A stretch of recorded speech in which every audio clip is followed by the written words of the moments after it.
Do you need a college degree to land a high-paying job? It appears that some companies are now hiring applicants who don't have a degree.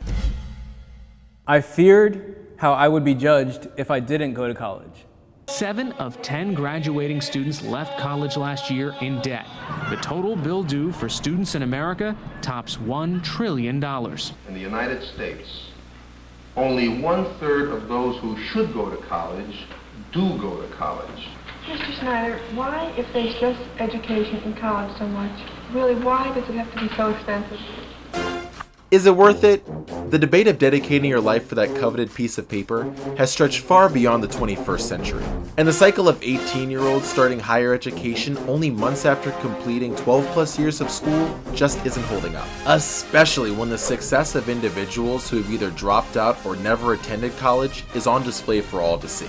Not to mention, these highly sought after companies don't require the same educational credentials they used to for the hiring process. That's not to say there aren't advantages to the counter argument, but changes have and will continue benefiting a degreeless world. Even so, the question remains, is college worth it?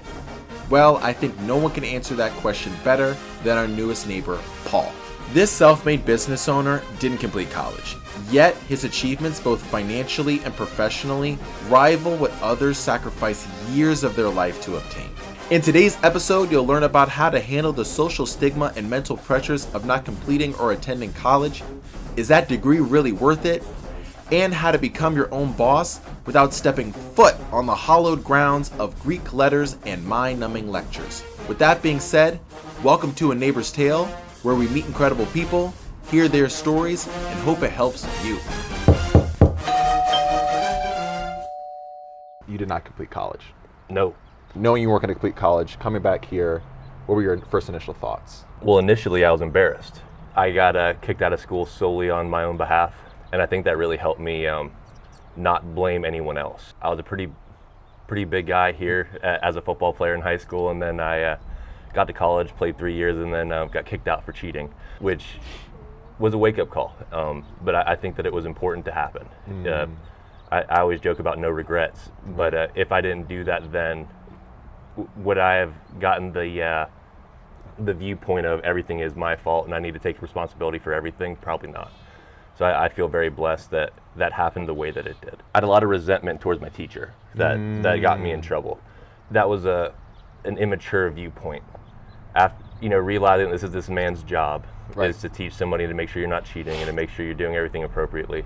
In the moment, I didn't realize it, but after 6 months removed and looking back on it, Sure. It was, like I said, completely my fault. I think it's really, really important to take responsibility for your actions, and not just the actions that are good or that are bad, but the actions that are good. And knowing that, I got to this part because I sacrificed, or I did this because.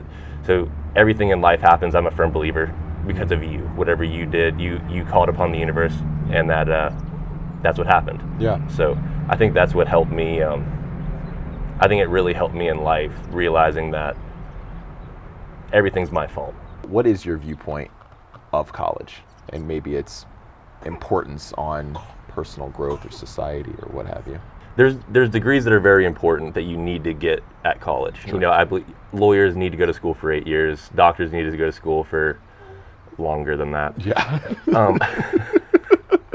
But I think a lot of people view it as a must, that I have to go to college or else I won't be successful in life. And I feel like a lot of times that's a detriment to their goal. If you're trying to go into business for yourself, why waste 4 years? Yeah. So that there's, I think the thought of you absolutely need to go to school is a bit ignorant. It's people that haven't done it without a degree, and they're telling everyone else that, well, you have to have it or else. Sure. I'm not going to sit here and pretend like it's not useful. Yeah, no. It definitely is useful getting a joard. It shows that you have a hard work ethic and you can stay committed to your grades. And so I think it does show some stuff, but I've heard from a lot of people that don't use their degree. Right. And so it's, when you see that over and over again, it's kind of hard to say you need to go to school. What do you think would be a sufficient way to be able to kind of mold a career that would be like a lawyer or a doctor that could be in the same realm as, I want to own my own company? You're gonna hate me for saying this. Why? I really feel like it's not hard. Okay. I think that if you want to, when you get out of high school, if you wanted to wash windows, you can make several $1,000s a week doing that. And as much as that's not exactly what you'd want to do, but hauling trash and washing windows, mowing lawns, you could save up several thousand, and then go in and open a business that you'd want to do. But you just have to be willing to do things you don't want to do. Sure. Okay. And I think that's what I did. Was I did things that I hated for a long time. Yes. That pays well because everyone hates to do them.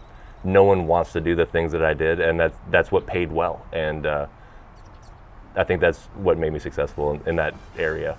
Why do you hate black people? Well, I have to. I'm Republican. It's required. No choice. I have to do it. Here's the tide, Royce.